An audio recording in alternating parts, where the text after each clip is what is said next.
सास का घूंघट पार्ट 4। अब तक हमने देखा कि देविका के ससुराल के आदमी औरतों को घर के अंदर नहीं आने दे रहे हैं। देविका उन्हें पुलिस में जाने की धमकी देती है, जिससे पूरे गांव में अफरा तफरी मच जाती है। तभी गांव का एक आदमी सरपंच को बुलाकर ले आता है।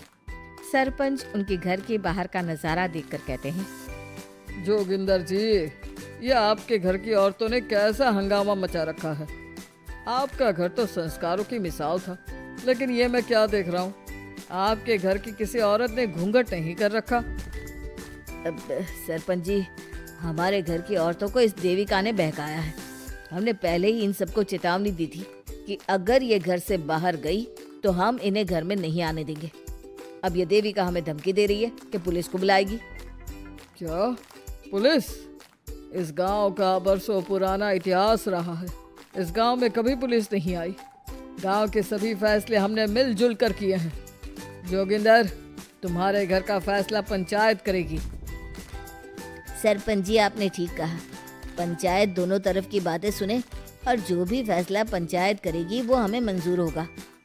तो ठीक है, आज दोपहर को सभी गांव की चौपाल पर इकट्ठा होंगे और वहीं तुम्हारे घर का फैसला होगा। सरपंच वहां से चला जाता है। घर के आदमी घर के अंदर जाकर दरवाजा बंद कर लेते हैं और घर की औरतें वहीं घर के बाहर पेड़ के नीचे बैठ जाती हैं। तभी विमला कहती है, देविका बहू, तुम्हें भूख लगी होगी ना? नहीं माँ जी, मुझे भूख नहीं लगी, मैं ठीक हूँ। बहू, तेरा बच्चा छोटा है अभी, तुझे भूखा नहीं रहना चाहिए। वीना, सुजाता, जाओ पास में जो पंडित जी का बाग है ना, वहाँ से कुछ फल तोड़ लाओ। वीना और सुजाता पास के बगीचे से खूब सारे फल तोड़ कर ले आती हैं। सभी औरतें फल खाती हैं। तभी देविका कहती है, आप सब घर से बाहर निकली, घूंघट उतार दिया तो इन मर्दों की इज्जत चलेगी, लेकिन हम सब घर के बाहर भूखे प्यासे बैठे हैं। इस बात पर इन अहंकारी मर्दों को शर्म क्यों नहीं आ रही? हाँ देविका, तुम ठीक कह रही हो। अगर हम मर भी जाए ना, तब भी इन मर्दों के लिए इनके बनाए गए नियम कानून ही अहम रहेंगे, हम नहीं। सुजाता भाभी, मुझे तो सबसे ज्यादा सचिन पर गुस्सा आ रहा है। उसने मुझसे लव मैरिज की थी, क्या क्या वादे किए थे कि मेरा साथ कभी नहीं छोड़ेगा, और आज उसने मेरा साथ छोड़ दिया। अपने बच्चे को एक बार भी नहीं देखा उसने। देविका, वो शुरू से ही ना डरपोक रहा है, लेकिन इन सारी बातों को छोड़ो। मुझे तो इस बात की चिंता हो रही है कि पंचायत में न जाने क्या फैसला होगा। पता नहीं वो इंसाफ करेंगे भी या नहीं। वीना दीदी, आपको अभी भी पंचायत से इंसाफ मिलने की उम्मीद है? अगर इस गांव की पंचायत में सच में इंसाफ करने की भावना होती तो सरपंच जी अभी हमें घर के अंदर जाने देते। देखा नहीं कितना जहर उगल कर गए हैं हमारे खिलाफ। तो बहू, अब हम क्या करेंगे? पंचायत तो हमारे खिलाफ ही फैसला सुनाएगी। पहले तो हम अपनी सारी बातें रखेंगे।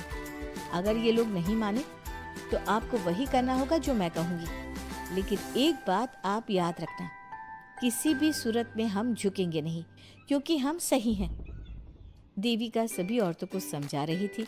तभी वहाँ एक गांव वाला आता है। आप सभी को पंचायत में बुलाया है। उस गांव वाले की बात सुनकर सभी औरतें पंचायत में पहुंचती हैं। वो देखती हैं कि उस पंचायत में सारा गांव इकट्ठा हो गया है। बहुत सारी औरतें लंबे लंबे घूंघट करके वहां आई हुई हैं। तभी पंचायत की कार्यवाही शुरू की गई और घर के आदमियों से पूछा गया कि वो घर की औरतों को घर में क्यों नहीं रखना चाहते। हमारे घर की औरतें ना तो घूंघट उतारती है और ना ही किसी डॉक्टर से इलाज करवाती है, और हमारे मना करने के बाद भी इन सब ने घर से बाहर कदम रखा, हमसे ऊंची आवाज में बात की। हमने इन सबको चेतावनी भी दी, लेकिन इन्होंने हमारी बात नहीं सुनी। अब ये सभी औरतें हमारे घर में नहीं रह सकती। अब औरतें अपना पक्ष रखें। ये कानून की किस किताब में लिखा है कि औरतों को घूंघट करना चाहिए? और अगर मेरे ससुराल की औरतें मुझे डॉक्टर के पास ना लेकर जाती तो ना मेरा बच्चा जिंदा बचता और ना ही मैं। लेकिन दाई अम्मा से हम इलाज करवा रहे थे ना। दाई अम्मा को कुछ समझ में नहीं आ रहा था। देविका का इलाज दाई अम्मा के बस की बात नहीं थी। काफी देर तक दोनों पक्षों में बहस चलती रही। दोनों एक दूसरे पर आरोप प्रत्यारोप लगाते रहे, लेकिन दोनों पक्षों की बात सुनने के बाद पंचायत ने जो फैसला लिया उसके लिए तो देविका पहले से ही तैयार थी। दोनों पक्षों की बात सुनने के बाद पंचायत ने यह फैसला किया है कि सारी गलती महिलाओं की है। अगर वो अपने अपने पतियों से माफी मांग लेती है और वादा करती है कि भविष्य में कभी ऐसी गलती नहीं दोहराएंगी, तो वो घर के अंदर प्रवेश कर सकती हैं। हमें पंचायत का फैसला मंजूर नहीं है। हमने कोई गलती नहीं की जो हम माफी मांगे। पर किस बात का वादा करें हम? हमने देविका की जान बचाई है, तो आप हमसे भविष्य में किसी की जान न बचाने का वादा ले रहे हैं क्या? अगर तुम्हें पंचायत का फैसला मंजूर नहीं है तो तुम सबको घर में नहीं पुरानी हवेली में रहना होगा, जो अब खंडहर बन चुकी है। यह खंडहर तुम्हारे घर के सामने ही है। सरपंच जी, आपका फैसला सही नहीं है। एक बार और सोच लीजिए इस फैसले के बारे में।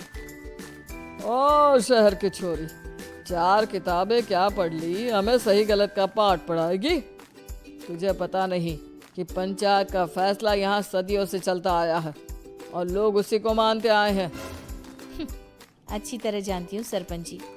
अगर मैं चाहूँ तो आपके इस फैसले को कोर्ट की चौखट तक ले जा सकती हूँ। पुलिस को बुलाकर अभी घर के अंदर जा सकती हूँ। पंचायत और घर के आदमियों की शिकायत पुलिस में कर सकती हूँ और अपने बच्चे को उसका हक दिलवा सकती हूँ।